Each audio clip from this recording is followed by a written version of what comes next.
Bonjour à tous. Alors, dans l'exercice d'aujourd'hui, nous allons faire un programme qui simule un jeu de pile ou face. À chaque fois que l'utilisateur appuie sur un bouton, le programme affiche dans une étiquette si le résultat est pile ou face et affiche une image qui représente le côté pile et une autre pour le côté face.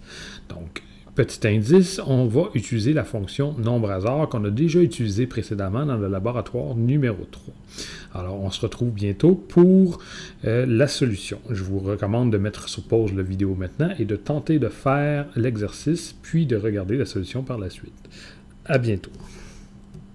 Alors, voici la solution pour l'exercice numéro 1. Alors, j'ai déjà créé l'interface. Donc, pour l'interface, j'ai créé une picture box résultat dans laquelle on va afficher le résultat. J'ai créé un bouton qui s'appelle BTN lancer qui va déclencher le lancer de la pièce. J'ai également créé deux picture box, une qui contient la photo pour face, et une qui contient la photo pour pile. Alors, ces deux picture box-là vont nous servir de mécanique. Alors, ils vont être invisibles. Je vais les sélectionner tous les deux et je vais aller mettre leurs propriétés visibles à phase. Je ne veux pas que l'utilisateur puisse les voir. Ils vont simplement me servir à transférer l'image de celui-ci à ici et de là à là, dépendant du résultat que j'obtiendrai. D'accord? Ensuite, j'ai également créé un petit label résultat, ici, qui est invisible. Donc, entrons directement dans le code.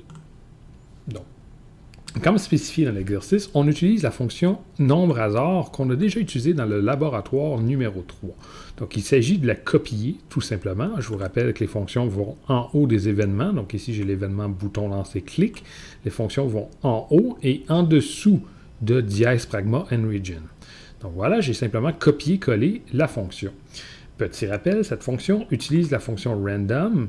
Alors, cette fonction nécessite l'inclusion d'un nouveau fichier .h. Alors, ça nécessite l'inclusion de dièse include time.h. Et comme nous sommes en Windows Form, pour inclure un fichier time.h, ici, on a également en plus de besoin de cette librairie ici, c'est cstdlib. Okay? Donc, c'est tout simplement une librairie qui rajoute les contrôles de temps dans Windows Form. Alors, si on descend plus bas, vous allez voir que j'ai créé un événement nouveau. Alors, j'ai donc créé l'événement load associé à form 1. Donc, quand est-ce que cet événement-là se produit? Il se produit uniquement quand la feuille principale, donc form 1, apparaît. Et on se rappelle que srun time null, ça initialise le générateur de nombres aléatoires qui permet d'avoir des nombres au hasard différents à chaque fois qu'on exécute le programme. Car si on ne mettait pas cette ligne-là, par exemple, si la première fois on a pile, pile, face, on aurait à tous les fois qu'on démarre le programme, pile, pile, face. Mais avec cette ligne-là, on n'aura pas toujours le même choix. Donc, maintenant, il nous reste le code à faire de quand je clique sur le bouton lancer. Donc, j'ai déjà créé l'événement, clique pour le bouton lancer. Donc, la première des étapes va être de lancer notre pièce. Alors, je vais dire que si, mon lancer de pièce, donc mon lancer de pièce, c'est un nombre au hasard. Donc, j'utilise ma fonction nombre hasard. Je lui envoie, là, on va se donner un code. Par exemple, on va dire que 1, c'est pile, puis 2, c'est face, par exemple. Donc, je vais dire que je veux un chiffre au hasard entre 1 et 2, comme ceci. Et si le retour de tout ça est égal à 1, ça veut dire que j'ai eu, par exemple, pile ou face, peu importe. C'est nous qui décidons du code. Donc, si j'obtiens 1, c'est pile. Sinon, ben, c'est face. Qu'est-ce que je fais si c'est pile? Eh bien, j'ai deux choses à faire. La première des choses, c'est de changer mon label. Donc, mon label, résultat, son texte, je vais dire qu'il devient égal, par exemple, à pile.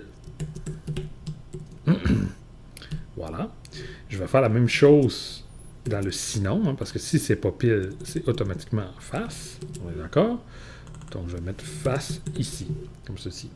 Mais j'ai également à changer l'image. Donc, on va d'abord et avant tout tester si ça fonctionne. Donc, je vais exécuter le code. Donc, tout compile. Et là, je lance la pièce. Ça fait pile, pile, pile, face, pile, pile, face, etc. Donc, on voit que le code fonctionne. Donc, maintenant, tout ce qu'il me reste à faire, c'est de changer l'image. Donc, quand c'est pile. Je veux que l'image ici devienne égale à pile. Donc, cette image-là. Quand c'est face, je veux que l'image ici devienne égale à cette image-ci.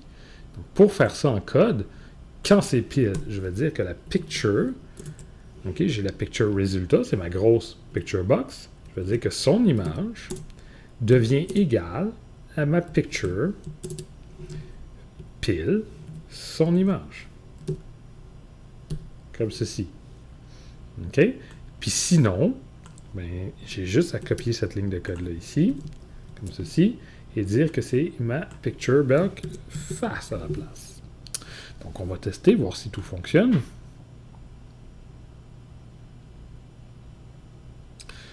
Voilà, face, et j'ai la photo de la face. Pile, et j'ai la photo de pile. Pile, face, etc. Donc, on voit que ça fonctionne bien.